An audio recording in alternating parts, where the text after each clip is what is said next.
What's up, everybody? This is Antonio here to bring you another episode in the series of how many shares of a certain company do you need to own to make $1,000 a month, $100 a month, and even $100 a week. So in these videos, I do pull up the companies you guys do provide.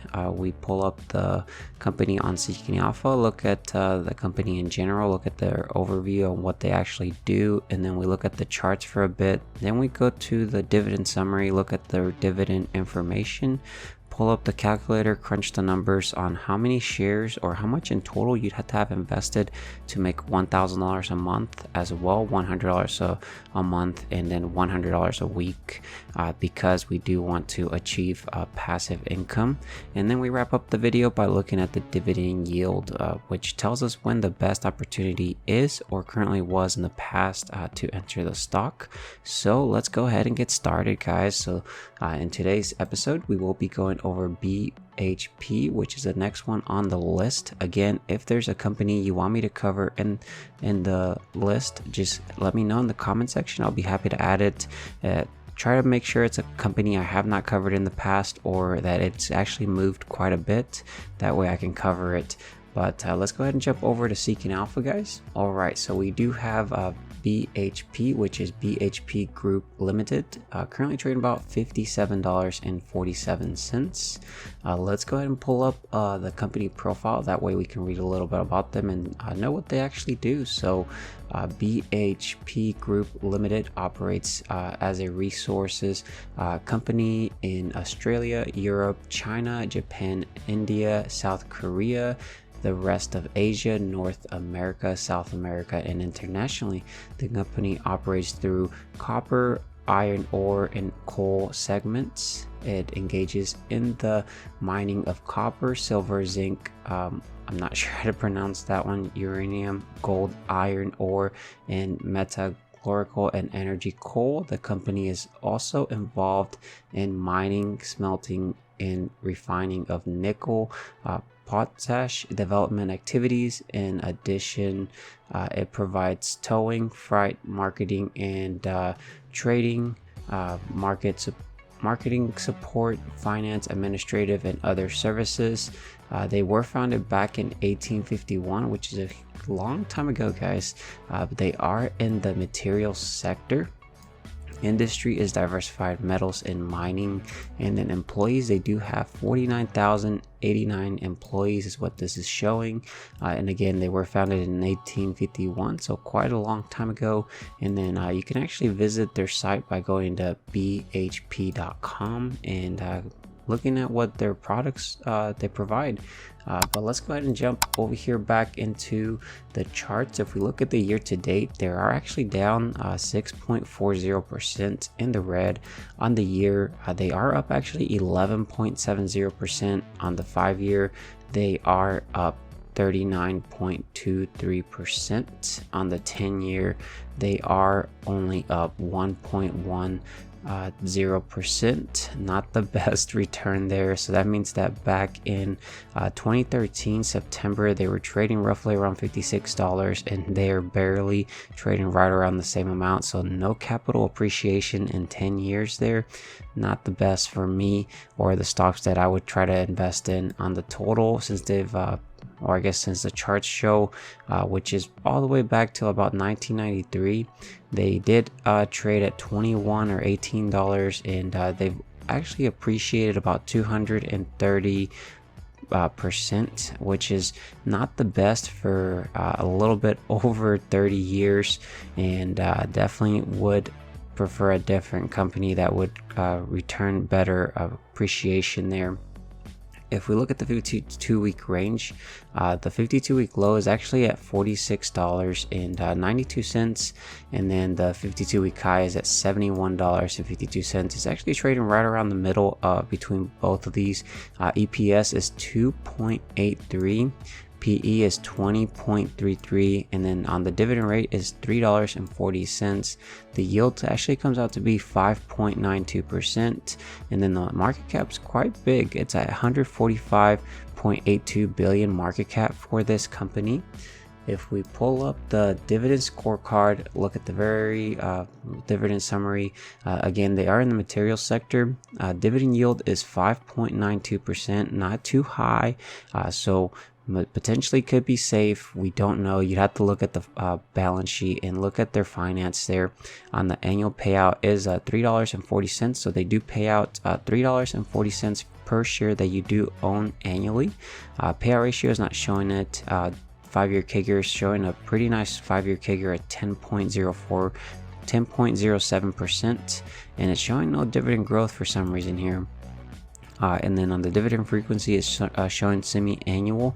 So that means they're going to pay you every two times a year, or I guess every 6 months, you'll get a payment of $1.60 from this company. So let's go ahead and pull up the calculator, and then we can crunch the numbers on how much of a certain company, or I guess of this company, you'd have to own to make $1,000 a month, and then we'll jump into $100 a month and then $100 a week. So first thing we want to figure out, guys, is we want to make $1,000 a month. So $1,000 a month, there's 12 months in a year, so you multiply that. So annually we need to make $12,000. You can actually take those $12,000 divided by the annual payout that they do pay out, which is $3.40, which will give you the total number of shares you'd have to own to achieve this, which is 3,529 shares. Now if you multiply the 3,529 shares times the current share price, which is $57.47, this would give you the total amount of money you'd have to have invested, which is roughly about $202,835. A quick way that you can actually calculate this is take the $12,000 you need to make annually, divided by the dividend yield, which is the 5%. And this will give you a rough estimate, which is roughly around $202,702 invested, and then you'd be roughly making those $1,000 a month. Again, if you've been investing for great companies that grow their dividend over time and they appreciate, typically you would require a lot less capital, but you would require a lot more time, and you would achieve to those goals that you want. Let's do the next one, which is $100 a month. This one's a little bit more achievable because you do require a lot less capital. You can honestly take the previous answer divided by 10, and that is the answer, but since we do have the calculator, we want to go through the math for anybody that's interested in it. So we want to make $100 a month. Again, there's 12 months in a year, so annually we need to make $1,200. Then be divided by the annual payout that they do, which is $3.40. This will give you the total number of shares, which is 352 shares, almost 353 shares. But then you multiply it times the current share price, and that will actually give you the total amount you'd have to have invested, which is roughly around $20,283. Again, quick way you can calculate this is take the 1,200 divided by the dividend yield, and that kind of gives you a rough estimate, $20,270 on this one.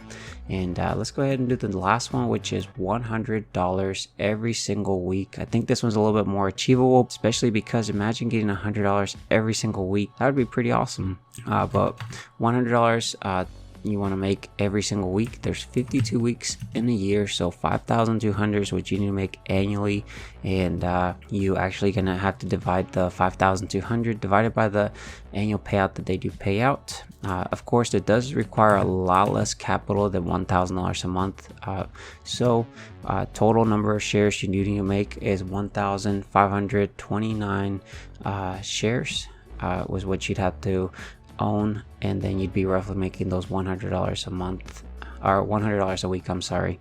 And then you can actually come here, multiply that times $57.47, which is the current share price, and then you'll see that you'd have to have invested about $87,895. And quick way to calculate this, again, you can actually take the 5,200 divided by the dividend yield, and you'd roughly get around $87,837 is what you'd have to have invested for this.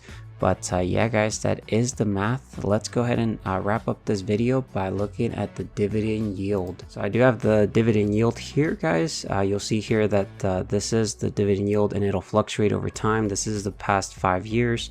You'll see back in 2018 there were around a 4% to 5% dividend yield, and then back in 2019 to 2020 it did fluctuate almost all the way to about 10%, and then back in 2021 it went down to about 4%, and then back in towards the end of 2021 to 2022 it fluctuated back to 10 to 13%, and now it's going back down. So potentially this is not the best opportunity to enter it for the best dividend yield. Again, you also want to look at the financials, make sure that they're actually not close to cutting the dividend yield.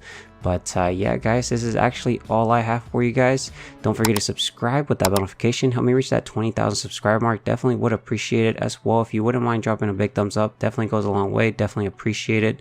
And let me know any other companies you guys want me to cover. I'll be happy to add them to the list. We'll eventually get to them. But anyways, take care, stay safe out there. Bye guys.